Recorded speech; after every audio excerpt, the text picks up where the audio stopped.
안녕하세요. 라이브몰TV입니다. 오늘의 사연을 들려드리겠습니다. 결혼식 날, 시어머니는 내 손을 두 손으로 꼭 감싸쥐었다. 하얀 장갑 위로 전해진 체온이 유난히 따뜻하게 느껴졌다.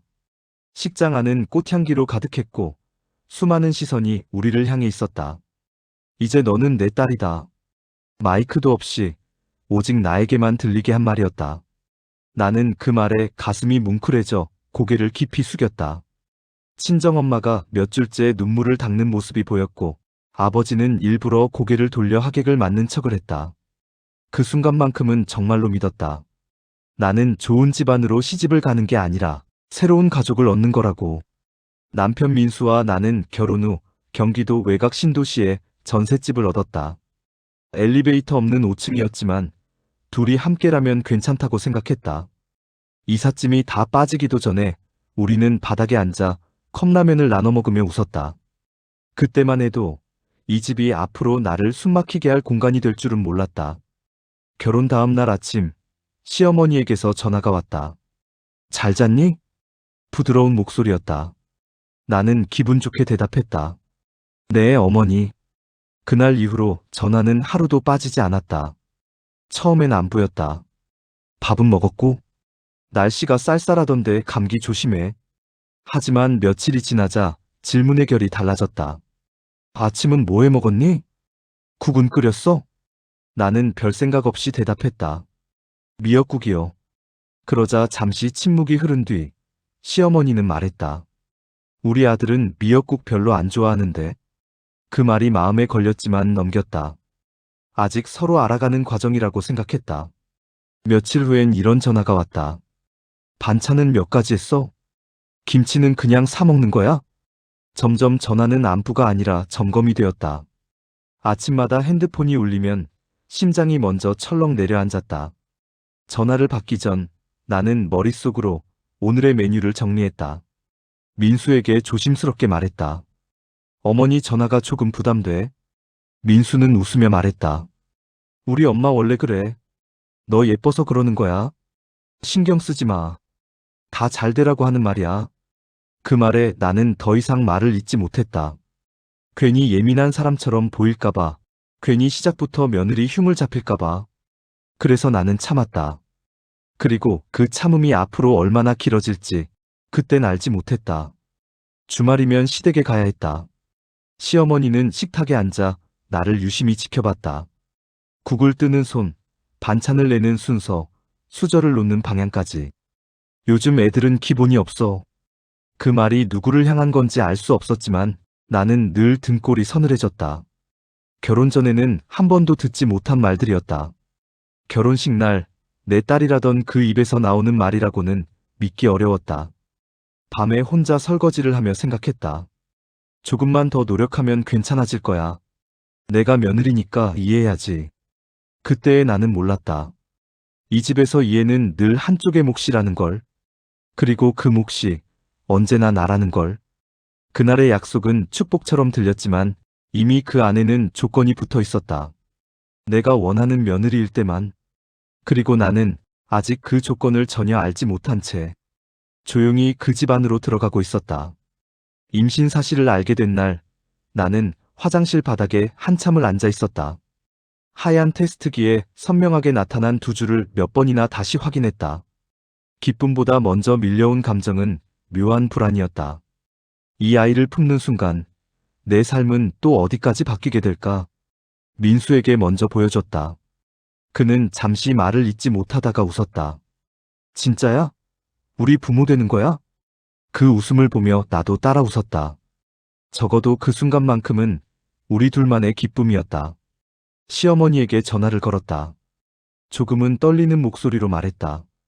어머니, 저 임신했어요. 잠깐의 정적. 그리고 돌아온 말은 내가 예상했던 반응과 달랐다. 병원은 어디로 다니니? 축하한다는 말은 없었다. 몸은 괜찮냐는 말도 없었다. 나는 잠시 멈칫하다가 대답했다. 집 근처 산부인과요. 거긴 별로야. 검사 장비도 안 좋고. 시어머니는 단정적으로 말했다. 다음엔 내가 알아본 대로 가. 전화를 끊고 나서도 한동안 핸드폰을 내려놓지 못했다. 기쁨은 서서히 식고 알 수 없는 긴장이 가슴에 남았다. 임신 초기, 나는 작은 변화에도 예민해졌다. 냄새 하나에 울컥했고 밤마다 쉽게 잠들지 못했다. 그럴 때마다 시어머니의 전화가 왔다. 오늘 뭐 먹었니? 커피는 안 마셨지? 요즘 애들은 임신해도 조심성이 없어. 처음엔 걱정이라고 생각하려 했었다. 하지만 통화가 반복될수록 나는 점점 보고 대상이 되어갔다. 내 몸은 내 아이를 품은 몸이 아니라 시어머니의 손주를 담고 있는 그릇처럼 느껴졌다. 태몽 이야기가 나왔을 때였다. 친정엄마는 전화로 웃으며 말했다. 아들, 딸 상관없이 건강하면 최고지. 그 말을 전해 들은 시어머니는 얼굴을 굳혔다. 그래도 처세는 아들이어야지. 그 말은 조용했지만 분명했다. 선택의 여지는 없었다. 나는 아무 말도 하지 못한 채 고개만 끄덕였다. 그날 밤 민수에게 조심스럽게 물었다. 아들이어야 한다는 말 좀 부담되지 않아? 민수는 대수롭지 않다는 듯 말했다. 엄마 세대는 다 그래. 그냥 말로 하는 거야. 하지만 그 말은 이후 행동으로 이어졌다. 병원 진료 날짜를 물었고 검사 결과를 하나하나 확인하려 했다. 기영아, 검사 꼭 해. 그건 내가 낳을 때는 안 했어도 요즘은 다 하더라. 어느 순간부터 병원에 다녀오면 나는 먼저 시어머니에게 보고를 해야 했다. 내가 아니라 아이의 상태를. 입덧이 심해 밥을 제대로 먹지 못하던 날 시어머니는 말했다. 애 생각해서라도 먹어야지.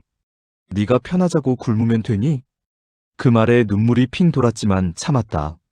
나는 이미 엄마였고 엄마는 약한 모습을 보이면 안 되는 사람 같았다. 몸이 점점 무거워질수록 내 말은 점점 가벼워졌다. 불편하다고 말하면 예민하다는 소리를 들었고 힘들다고 말하면 다 그렇게 사는 거야라는 말이 돌아왔다. 거울 속에 나는 점점 낯설어졌다. 배는 불러오는데 나는 점점 투명해지고 있었다. 그때는 몰랐다. 이 투명함이 앞으로 더 짙어질 거라는 걸. 아이를 품는 순간부터 나는 조금씩 며느리도 아내도 아닌 역할로만 존재하기 시작했다는 걸. 출산 예정일이 가까워질수록 집안의 공기는 눈에 띄게 무거워졌다. 배가 불러오면서 숨 쉬는 것조차 버거웠지만 나는 점점 더 조심스러워졌다. 괜히 한숨이라도 쉬면 누군가 불편해할 것 같았기 때문이다.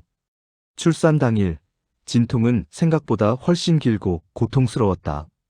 병실에서 몇 번이나 정신을 잃을 것 같았고 손에 힘이 풀릴 때마다 민수가 내 이름을 불러줬다. 그 순간만큼은 정말로 우리가 한편이라는 느낌이 들었다. 아이는 건강하게 태어났다. 의사가 축하합니다라고 말했을 때 나는 온몸에 힘이 빠지며 눈물이 흘렀다. 그 눈물에는 기쁨도 있었고 끝났다는 안도감도 있었다. 하지만 그 평온은 오래가지 않았다. 산후조리를 위해 집으로 돌아온 날 시어머니는 이미 거실 한가운데 앉아 계셨다. 몸조리는 시댁에서 하는 게 제일이야. 그 말은 선택지가 아니라 결정처럼 들렸다. 며칠만 도와주신다던 말은 어느새 기약 없는 체류가 되었다. 시어머니는 집안의 모든 것을 다시 정리했다. 기저귀 위치, 분유통, 젖병 소독 순서까지. 이건 이렇게 하는 게 아니야. 내가 셋을 낳아봤어. 나 믿어. 나는 아무 말도 하지 않았다. 아니, 할 수 없었다. 말을 꺼내는 순간 고마운 줄 모르는 며느리가 될 것 같았기 때문이다. 아이는 밤낮을 가리지 않고 울었다. 나는 하루 종일 아이를 안고 있었고 밤에는 젖을 물리느라 거의 잠을 자지 못했다. 몸은 회복되지 않았고 마음은 더 지쳐갔다. 그런데 아이가 울 때마다 시어머니의 한숨이 먼저 들렸다. 왜 이렇게 우는 거야? 엄마가 불안하니까 애도 불안한 거야. 그 말이 반복될수록 아이의 울음은 죄가 되었고 그 죄는 모두 내 몫이었다. 어느 날 아이를 안고 겨우 잠들게 했을 때였다. 부엌에서 시어머니의 전화 통화 소리가 들렸다. 나는 무심코 발걸음을 멈췄다. 요즘 며느리들은 말이야, 애만 낳아놓고 다 한 줄 알아. 순간 심장이 멎는 줄 알았다. 며느리는 그냥 애 낳으라고 데려온 거지. 집안 살림은 다 시어머니가 챙겨야지. 그 말은 칼처럼 꽂혔다. 나는 그 자리에 서서 꼼짝도 하지 못했다. 눈물이 나왔지만 소리는 나오지 않았다. 그날 밤 아이를 재운 뒤 나는 처음으로 민수에게 모든 걸 말했다. 그동안 들었던 말들, 느꼈던 감정들, 그리고 방금 들은 그 전화 통화까지. 민수는 한참을 말없이 듣고 있다가 말했다. 엄마도 나름 힘들어서 그래. 너도 조금만 이해해주면 안 돼? 그 말이 끝이 아니었다. 괜히 크게 만들지 말자. 그 순간 가슴 안에서 무언가가 완전히 무너졌다. 나는 울지도 못한 채 물었다. 그럼 나는 언제까지 참아야 해? 민수는 대답하지 못했다. 아니, 하지 않았다. 그날 이후 나는 더 이상 집안에서 울지 않았다. 울음은 아이의 목만으로도 충분하다고 생각했다. 나는 웃었다. 힘들어도 괜찮은 척했다. 하지만 마음속에서는 계속해서 무너지고 있었다. 어느 새벽 아이가 심하게 울었다. 시어머니는 방문을 열고 말했다. 이렇게 애 하나도 못 보면서 엄마라고 할 수 있니? 그 말에 나는 처음으로 소리를 질렀다. 저도 사람입니다. 집안의 공기가 얼어붙었다. 그날 이후 이 집은 더 이상 우리 집이 아니었다. 그리고 나는 이 지옥 같은 평온에서 벗어나야 한다는 걸 처음으로 확실히 깨달았다. 그날 새벽 집안은 이상하리만큼 조용했다. 아이의 울음도 시어머니의 인기척도 들리지 않았다. 마치 모든 소리가 잠시 숨을 고르는 것처럼 느껴졌다. 나는 거실에 앉아 가방 하나를 꺼냈다. 아이의 여벌 옷, 기저귀, 분유. 손이 떨려 지퍼를 몇 번이나 놓쳤다. 이 행동이 어떤 의미인지, 이 문을 나서는 순간 무엇이 달라질지 너무 잘 알고 있었기 때문이다. 아이를 안고 현관문을 나설 때 잠들어 있던 민수의 얼굴이 잠시 스쳤다. 깨우고 싶지 않았다. 아니, 깨울 수 없었다. 그는 늘 나보다 한 박자 늦게 현실을 받아들이는 사람이었으니까. 밖으로 나오자 찬 공기가 폐 깊숙이 들어왔다. 엘리베이터 없는 계단을 내려가며 나는 처음으로 스스로에게 물었다. 지금 이 선택이 틀리면 어떡하지? 하지만 곧바로 또 다른 목소리가 들렸다. 여기에 남는 게 더 틀린 선택일 수도 있어. 친정집 문을 열었을 때 어머니는 아무 말 없이 나를 끌어안았다. 그 품에서 나는 처음으로 소리내 울었다. 아이를 안은 채 그동안 참아왔던 모든 울음을 쏟아냈다. 그날 이후로 시어머니의 전화는 끊임없이 울렸다. 받지 않자 메시지가 쌓였다. 며느리로서 자격이 없다. 손주를 데리고 어디로 도망간 거냐? 민수에게서도 전화가 왔다. 받지 않았다. 그의 목소리를 듣는 순간 다시 흔들릴 것 같았기 때문이다. 며칠 뒤 민수가 친정으로 찾아왔다. 문 앞에 서 있는 그의 얼굴은 처음 보는 표정이었다. 화가 섞인 당황, 그리고 뒤늦은 불안. 이게 무슨 짓이야? 그는 낮은 목소리로 말했다. 엄마가 얼마나 화가 났는지 알아? 그 말에 내 안에서 무언가가 끌어올랐다. 나한테는 왜 화난 적 없었어? 내가 울 때, 내가 무너질 때는 왜 아무 말도 안 했어? 민수는 말을 잇지 못했다. 나는 숨을 고르고 처음으로 차분하게 말했다. 나는 네 엄마랑 싸우고 싶은 게 아니야. 하지만 지금까지 너는 한 번도 내 편이 아니었어. 그 말은 그를 완전히 멈춰 세웠다. 민수는 고개를 숙였다. 그리고 처음으로 말했다. 미안해. 그 사과는 완벽하지도 충분하지도 않았다. 하지만 그에게서 처음 들은 말이었다. 그날 우리는 처음으로 제대로 이야기를 했다. 나는 그동안 겪었던 모든 일을 하나하나 꺼냈다. 아이를 안고 울었던 밤, 시어머니의 말, 그리고 그가 침묵으로 나를 밀어냈던 순간들까지. 민수는 말없이 들었다. 중간에 변명하지도 엄마 이야기를 꺼내지도 않았다. 그 침묵은 늦었지만 필요했다. 난 엄마한테서 독립했다고 생각했어. 민수는 조용히 말했다.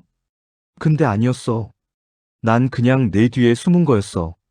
그 말을 듣는 순간 나는 처음으로 그를 불쌍하다고 느꼈다. 그리고 동시에 더 이상 대신 이해해주고 싶지 않다는 생각도 들었다. 이제 선택해야 해. 나는 말했다. 네가 나랑 이 아이의 가족이 될 건지 아니면 여전히 엄마의 아들로만 살 건지. 그 말은 얼터메이텀이었다. 돌이킬 수 없는 질문이었다. 민수는 아이를 바라보았다. 잠든 아이의 작은 손이 그의 손가락을 움켜쥐고 있었다. 그 순간 그의 눈이 흔들렸다. 시간이 필요해. 그는 그렇게 말했다. 나는 고개를 끄덕였다. 그래. 하지만 나는 더 이상 기다리지 않을 거야. 그날 밤 나는 처음으로 혼자서도 숨을 쉴 수 있다는 걸 느꼈다. 불안은 여전했지만 결정은 분명했다. 이제 남은 건 도망이 아닌 선택의 결과를 마주하는 일이었다. 며칠이 지나도 시어머니에게서는 아무 연락이 없었다. 그 침묵은 화해의 신호가 아니라 폭풍 전 고요처럼 느껴졌다. 나는 마음 한편으로 알고 있었다. 이 이야기는 아직 끝나지 않았다는 걸. 그날 오후 초인종이 울렸다. 문을 열자 시어머니가 서 있었다. 단정한 외투, 굳은 표정. 예전처럼 위압적인 모습이었지만 어딘가 조금은 지쳐 보였다. 들어오세요. 내 목소리는 생각보다 차분했다. 거실에 마주 앉은 우리는 한동안 아무 말도 하지 않았다. 아이의 숨소리만 조용히 방 안을 채웠다. 그 소리가 오히려 긴장을 더 키웠다. 먼저 입을 연 건 시어머니. 네가 이렇게까지 할 줄은 몰랐다. 그 말에 나는 고개를 들었다. 저도 제가 여기까지 올 줄 몰랐어요. 잠시 침묵. 시어머니는 손을 꼭 쥔 채 말을 이었다. 나는 아들을 빼앗긴 기분이었다. 결혼하고 나서부터 아이가 점점 나를 멀리하는 것 같았어. 그 말은 변명이기도 했고 처음으로 들은 솔직함이기도 했다. 나는 숨을 고르고 말했다. 저는 어머니의 자리를 빼앗고 싶지 않았어요. 다만 제 자리도 필요했을 뿐이에요. 시어머니의 눈이 잠시 흔들렸다. 그 눈빛은 처음 봤다. 늘 강하고 단정하던 얼굴에서 불안이 스쳐 지나갔다. 나는 며느리가 무서웠다. 그녀는 낮은 목소리로 말했다. 네가 들어오면서 내가 더 이상 필요 없는 사람이 될까봐. 그 말에 그동안 쌓여있던 분노가 조금씩 다른 감정으로 바뀌었다. 연민도 이해도 아닌 그 중간 어딘가. 그래도 나는 조심스럽게 말을 이었다. 저를 사람으로 봐주셨어야 했어요. 며느리 이전에 아이를 낳고 무너진 한 사람이었어요. 시어머니는 한참을 말없이 앉아 있다가 처음으로 고개를 숙였다. 미안하다. 그 한마디는 짧았지만 이야기의 방향을 바꿔놓기에 충분했다. 완벽한 사과는 아니었고 모든 상처를 지울 수 있는 말도 아니었다. 그래도 처음으로 들은 진심이었다. 그때 민수가 조용히 거실로 들어왔다. 그는 우리 둘을 번갈아 보며 말했다. 이제 그만 서로를 미워하지 않았으면 좋겠어. 시어머니는 아들을 바라보며 말했다. 나는 네 엄마지만 이제 네 인생까지 대신 살 수는 없겠지. 그 말에 민수의 눈이 붉어졌다.